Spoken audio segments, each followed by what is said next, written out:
our goal was to take ranked choice voting out of the nerd stream of a couple people talking about it and no one else knowing what it is to the mainstream, where it was something that lots of people were talking about, and that political leaders and other thought leaders would be endorsing and supporting. And we did achieve a lot of that. People are really starting to see what we've seen all along.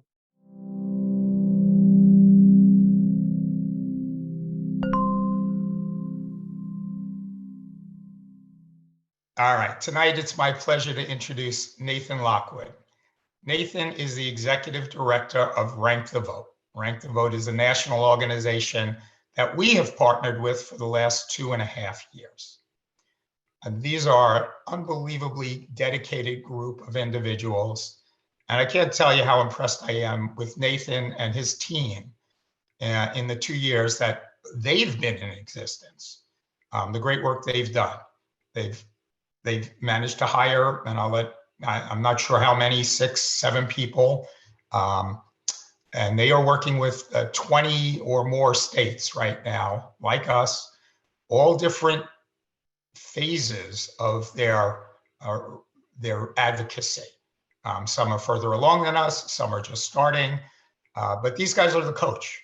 They wrote a playbook, they have a formula, and it's from their efforts in Massachusetts. They led the Massachusetts effort to adopt ranked choice voting, and they took that formula and they tweaked it, and to use nationwide. So Nathan, he describes himself as a 25-year IT professional with, but voting reform is his real passion. So he became full-time involved with this a few years ago. With that, I'm going to turn this over to Carrie Ann Templeton. And Carrie Ann, would you please say hello to everyone and ask Nathan to introduce himself? Yes, good evening. Thank you everybody for joining us. We are very excited to have Nathan. Nathan, thank you. Hey, Carrie Ann, it's great to meet you, and thanks everybody on the call. It's great to see everybody. We really love working with Rank My Vote Florida and everything they've done over the last few years. We're really excited that Daria Laycock is joining them. So welcome, Daria. It's great to meet you in person. And yeah, so good to be with you all. Oh, sorry. John mentioned the success on the past election night. So do you want to elaborate on that and like what this means for your organization and maybe what states you see coming up next? Sure, absolutely. Well, so it was a huge night. As John mentioned, there were 8 jurisdictions, including the state of Nevada, said we're going to adopt ranked choice voting. Now they need to pass it statewide one more time because of their constitution. That will be the 3rd US state. That's a big deal. There was some big cities adopted it. Seattle, Washington, Portland, Oregon. Fort Collins, Colorado is a pretty purple city of about 200,000 people. That's a big deal. And Evanston, Illinois was a big deal. They adopted it by 82% or 83%, sorry, which is just like a pretty hard to get 83% of people to agree on anything. So that was really impressive. Portland, Maine, they've had ranked choice voting a while, and they're in the, hey, we like this. Let's even upgrade it a little bit more phase. So they did a little upgrade to what they had already. And so we had all these wins, other than, a couple of years ago when in Utah under their pilot program, like 21 more cities came on all at once. 8 might be the biggest that came on at one time that I can remember. So that's a big deal. And then, the weekend after the election, just for fun, Arlington County in Virginia decided, their county council said, we're going to unanimously move our county primaries to use ranked choice voting under the Virginia local option bill. And they're just able to do that because of the Virginia local option bill through the vote of the county council. So that was exciting. So that showed a lot of momentum, all those really convincing wins. And then on top of that, you had Alaska's first experience with ranked choice voting just go incredibly well. And, hats off to everybody who's worked on ranked choice voting across the country to inspire folks to work on bringing that to Alaska. And hats off to everybody who worked in Alaska on the ground, Alaskans for Better Elections. National Party Unite America has invested very heavily in helping make sure that Alaskan election was a success. They spent significant money to send Democracy Rising up to Alaska, which is another partner organization that works on ranked choice voting. They trained election administrators, they trained candidates, they educated voters, and they did a lot more. But the result was, and the election administrators themselves did a fantastic job. And so what was interesting, it was a great showcase of so many of the benefits, maybe not all the benefits, but so many of the important benefits that ranked choice voting advocates have been talking about for years. The entire country got to watch unfold in Alaska as voters got more choices. They got to be able to express themselves on their ballots. More candidates got to participate and go before the general electorate. And as many ranked choice advocates were saying, when this happens, you'll get less polarizing candidates in many cases, if that's what the majority of voters wanted. And so they elected a Democrat for their single congressional seat, a very centrist Democrat who really ran her campaign about serving Alaskans. Mary Peltola, fish, family, and freedom was her campaign slogan. She's what's the right word I'm looking for? She ran on a campaign that was maybe familiar to Democrats in some sense. She was unapologetically pro-choice, which resonated with a great majority of Alaskans. She's also supports, natural resource extraction in ways that are friendly to the environment, but is also very pro-climate and very concerned about climate because of the impact, if for nothing else, on Alaska's fisheries, among other things. So I think she was a very down-to-earth candidate that ran a very positive campaign and really did a great job connecting with voters. And that resulted in her going from sort of the fourth seed in the initial election in Alaska, where their open primary, she got 8% of the primary vote, whereas Sarah Palin, I think, got 25 or 35%. But having ranked choice voting, where you can have 4 candidates in the Alaska example go before the general electorate and the voters can get to know them, she was able to really shine and let Alaskan voters get to know her, despite a very, very low amount of funding in the initial election she won. So she won. Lisa Murkowski won, a senator who would have never made it out of a Republican primary, but she was able to run as the Republican that she's always been and compete against the general electorate with another Republican, a Trump-endorsed candidate named Kelly Tshibaka. And she was able to demonstrate that she was the candidate preferred by most Alaskans. At the same time, a pretty conservative governor that I believe Trump may have endorsed, Mike Dunleavy, he also won because his message must have resonated with Alaska better. He was an incumbent, and they must like something about what he's doing. So it kind of showed how the system works to elect the candidates that the voters like the best. And it didn't really favor it was really less about party and more about the voters and what they wanted. So that was a big win, not for Alaskans first and foremost. It's putting a lot of wind in our sails. Us ranked choice voting volunteers, advocates, working on ranked choice voting nationally. I've never seen glowing press coverage at the volume and consistency that we're seeing coming out of Alaska. I'm on a trip right now to talk to ranked choice voting supporters, funders, allies, and even talk to people who maybe haven't been involved before but are interested, foundations and others. And I have never seen this much interest in my life. I've never had such an easy time getting meetings with people because people are really starting to see what we've seen all along. And it's great that they are. It's great that we had a showcase like Alaska to do that. So that was most of the last election. I will add, there were a couple of real gems in the last election that maybe are a little bit more below the radar. So a number of states saw the composition of their state legislatures change. And one of them was in Minnesota, where Gene Massey, who's been a great leader in the movement for ranked choice voting now for about 2 decades, and has won 5 or so cities in Minnesota. A few years ago, she pivoted from winning cities. I guess she felt like she and Fair Vote Minnesota had made their point already with the cities. So she pivoted to focusing more on something she'd started, which was building support in the Minnesota legislature.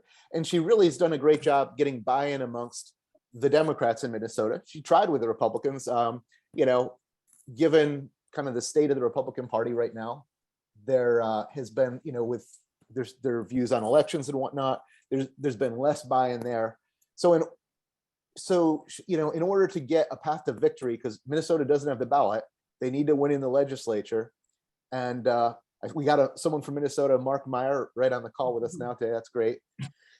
They need to win through the legislature, and to do that, they needed to flip the Senate. They needed to get Democrats. So I think she must have formed a PAC, supported Fair Vote Minnesota, or this PAC they formed helped flip the Senate, not for partisan reasons, but simply because those were the people that supported ranked choice voting. If there were Republicans that were running on a ranked choice voting platform, they would have tried to flip them in too.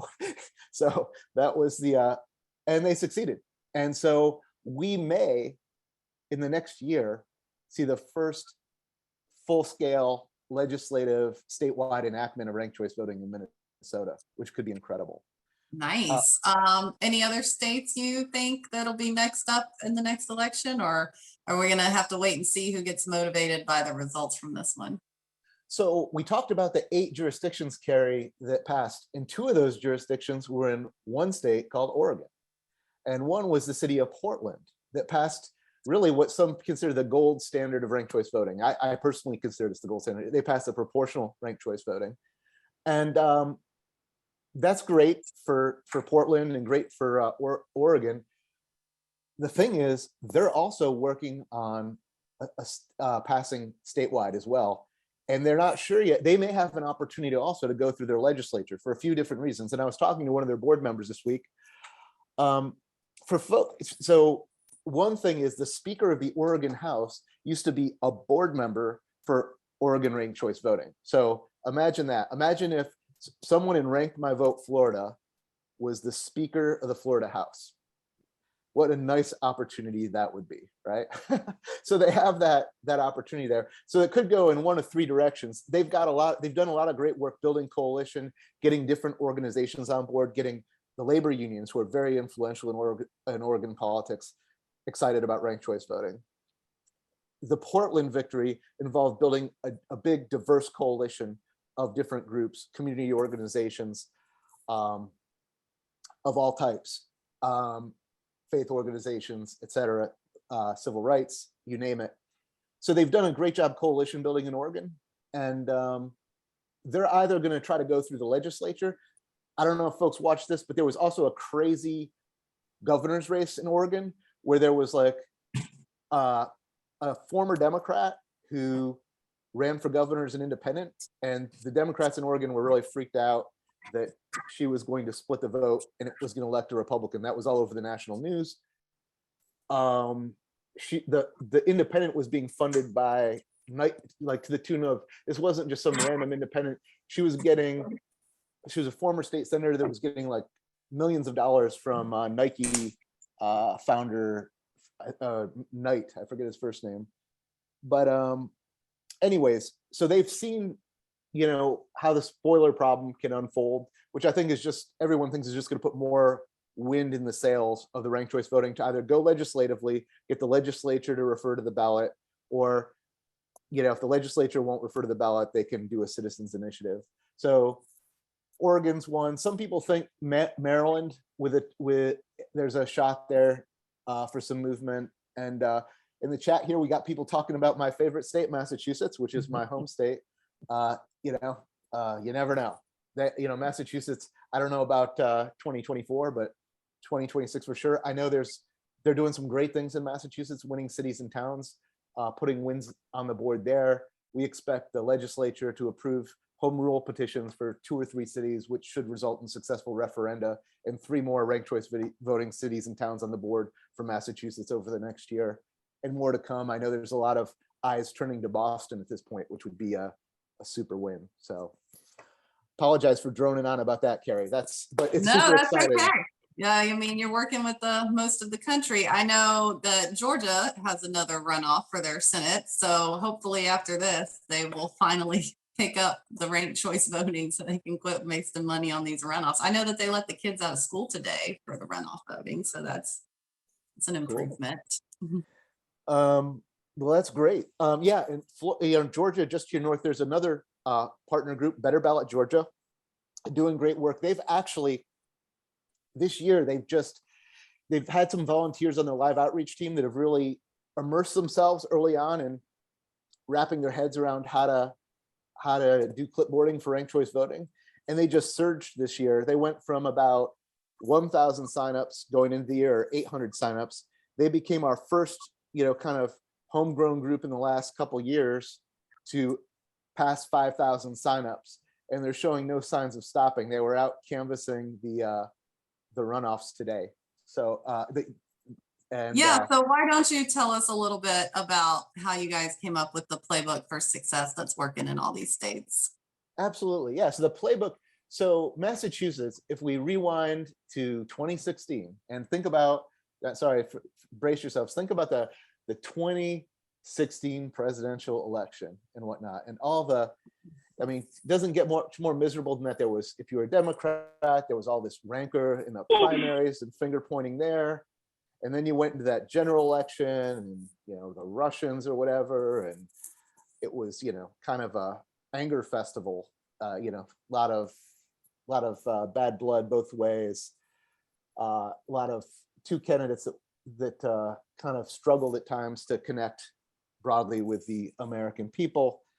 And so people were pretty upset coming out of that presidential election, but something good happened, which was Maine became the first US state to pass ranked choice voting, which was a big deal. So in Massachusetts, nobody had been talking about ranked choice voting except a handful of, true believers.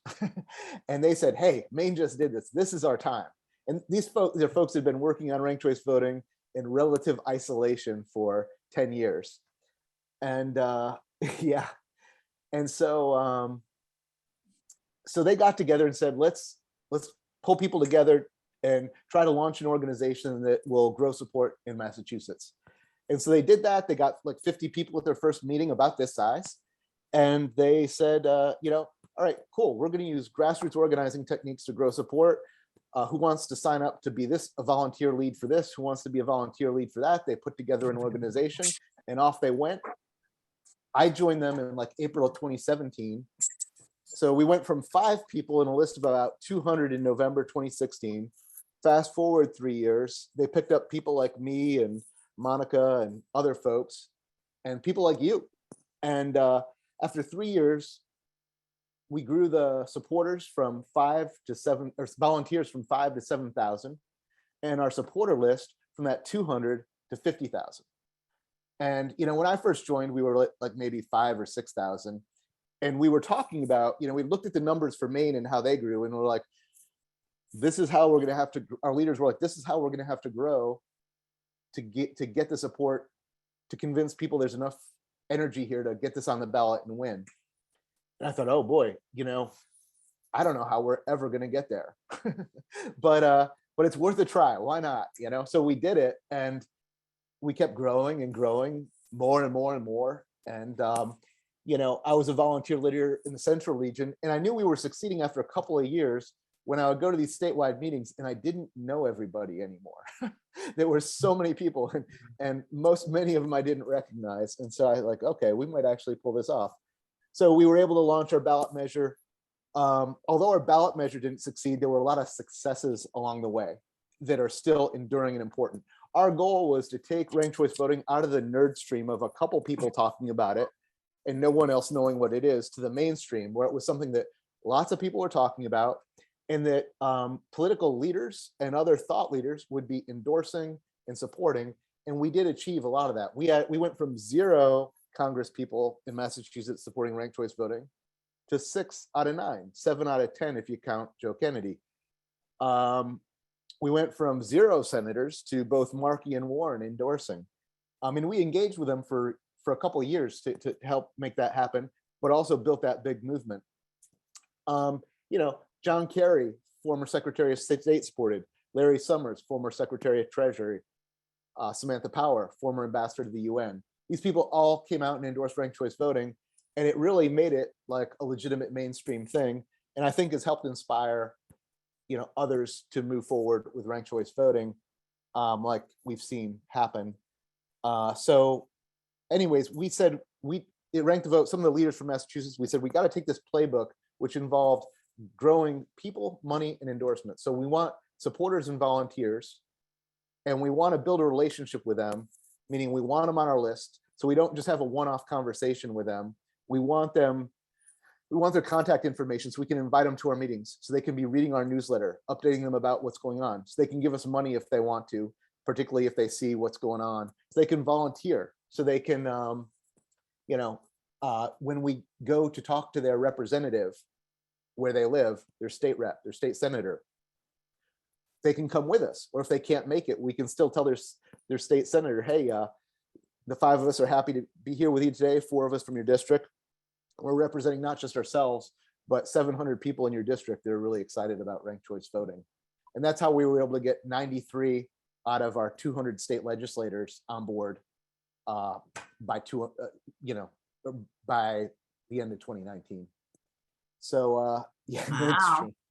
So I just want to say too, thanks for all the donations. Sorry, just wanted to pop that in. Everybody's throwing in, and that's great to see. That's one of the steps of the playbook for success, right? Is get the donations. So I would like to ask, what advice do you have for Florida? I know obviously the playbook, but any kind of special things we can be doing with this ban, or, you know, what would your advice to all these volunteers and supporters in Florida be? yeah, so there's a couple things, Carrie, that we're talking about with all our state partners right now. Raise your hand if you're happy to be like somewhat out of the woods with the pandemic, like more out of the woods than we were a year ago anyways. Okay, great. And that's a beautiful thing. It allows us to do a lot of pieces of our playbook, like go out and clipboard and give people the elevator pitch in person.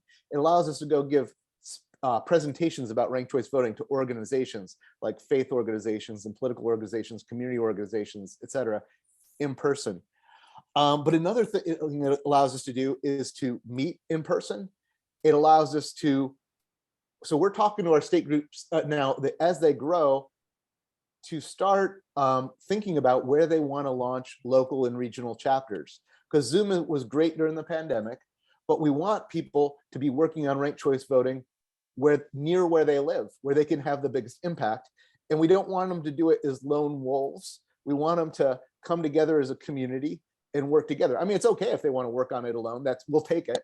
But I think what we find is when people get a chance to work together on something, celebrate their successes together, plan together, work hard to achieve things together, they really feel good about being part of something, part of a group with shared values and these shared wins.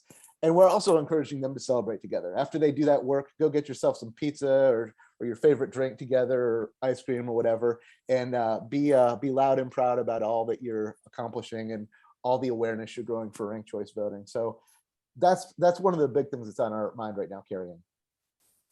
Absolutely. I love that. Meeting in person is just, it's so valuable. And Florida being such a big state and so spread out, it can make it difficult for us. So we're grateful to have Zoom, but yes, we're much more impactful in person. So I thank you so much for your time. Do you have any other closing thoughts for us before we let you go and start brainstorming?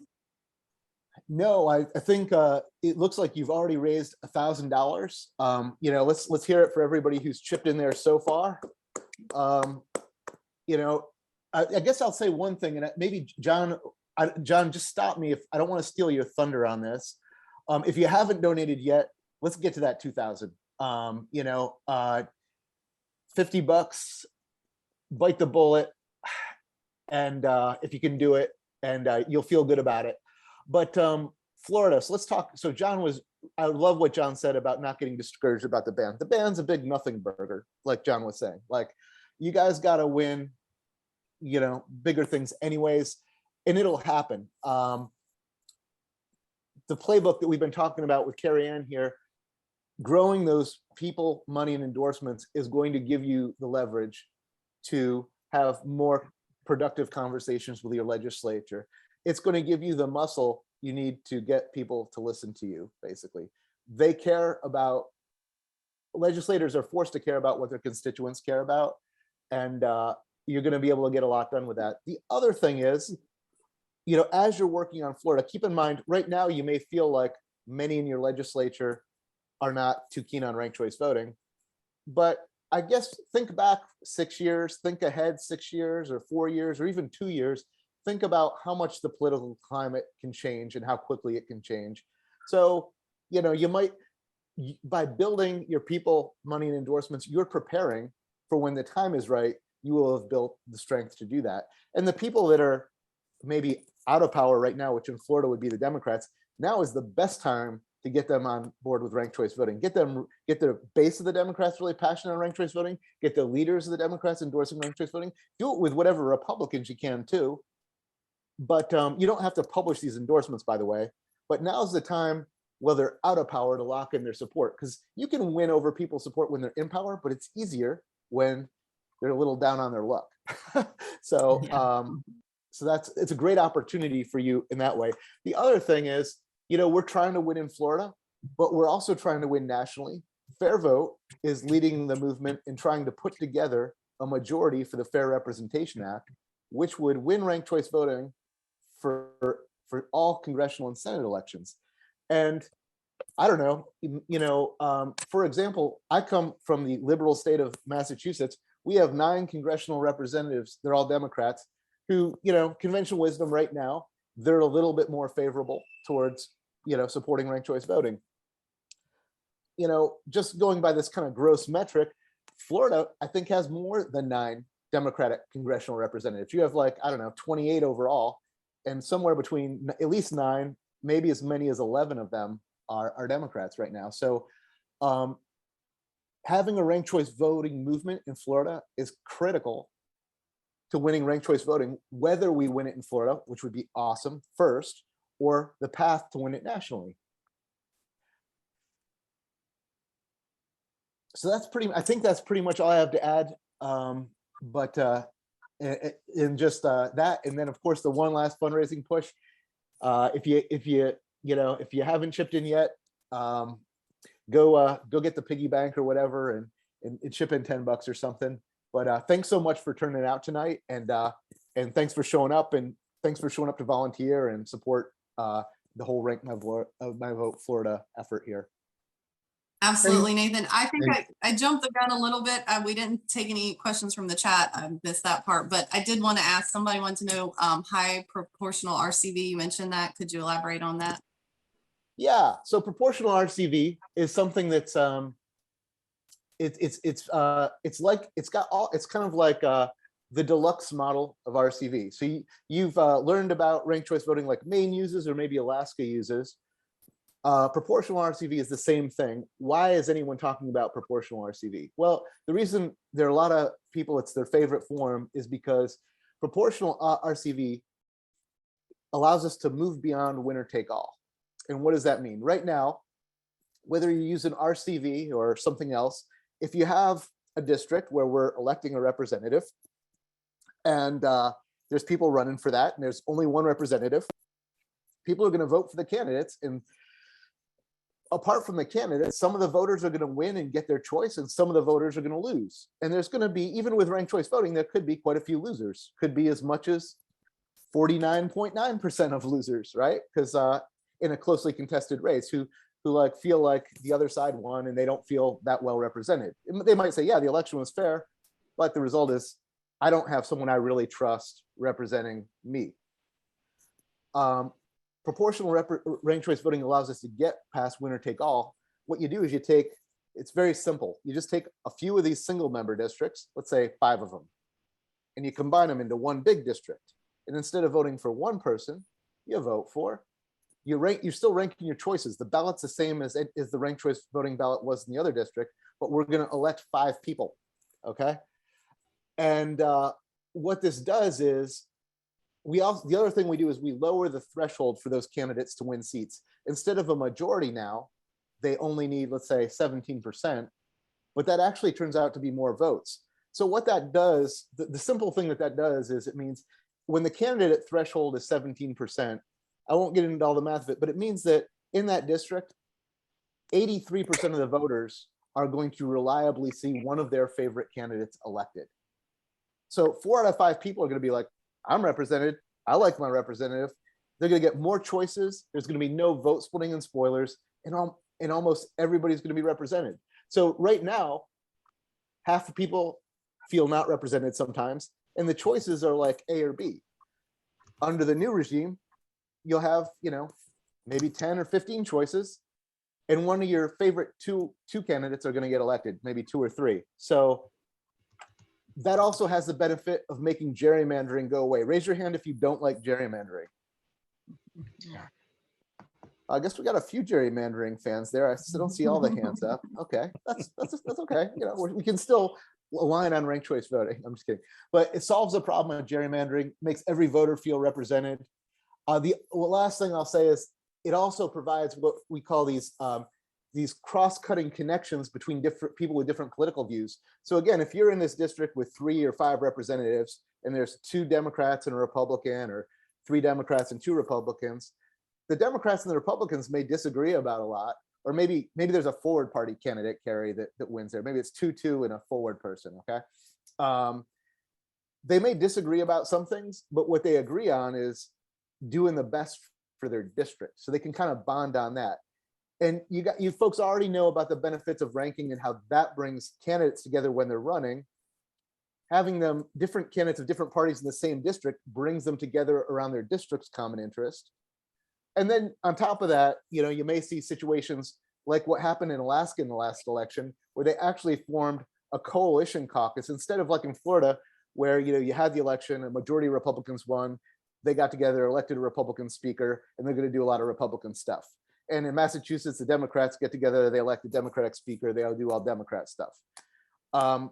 When you have more choices and proportional representation, and 17% threshold to win, and almost every voter gets someone they like, you sometimes see a situation where the Democrats get 40%, the Republicans get 40%, maybe the forward party gets 20% or 10%, and the Libertarians get 10% of the elected officials overall for the legislature. And then they have to form a coalition government. And that's a third level of incentive for these parties to treat each other like human beings, because you never know who your coalition partner is going to be when you go to form that government. So sorry, I maybe over answered that question, but if you have any other questions about proportional ranked choice voting, happy to field them later or whatever you like. Okay, thank you so much. I do see some other questions in the chat, but I think that John or I or one of the Rank My Vote Florida leaders can address that, because we are so grateful for the time you've shared with us, and we want to be respectful of that. So thank you, Nathan. Yeah, let me jump in. Thank you so much, Nathan. Yeah, we will get to some of these questions in the chat, definitely as we get to the breakout rooms. But again, I just want to stress to everyone, we're in this in Florida, but we're following a formula that is working around the country. We're going to capitalize on that energy, that momentum. And I don't know when. Florida won't be the next state, but if we do our job and what happens around the nation goes in the direction that it looks like it's going to go, Florida will happen. We'll have new legislators that will receive this, more openly. So with that, and John, you just reminded me of something. I just wanted to pile on about why, how you'll get there eventually. Florida is just super important. I mean, you may feel like the ban is nothing. Even the blockage in the legislature, where you may feel you don't have biggest fans there yet, you'll work up to that. But even in the short term, as you build to that level of being able to influence the legislature or have the popular support to run a ballot measure with a 60% threshold. We talked about the Congress people.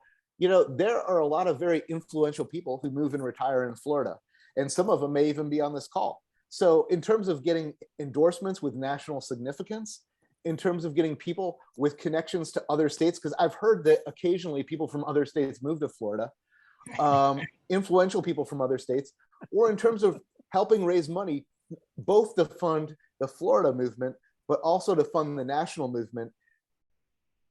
People will feed off your energy in Florida. And I think there's as much opportunity to grow, to contribute to the movement nationally in Florida or more than, most states in the country. So go Florida.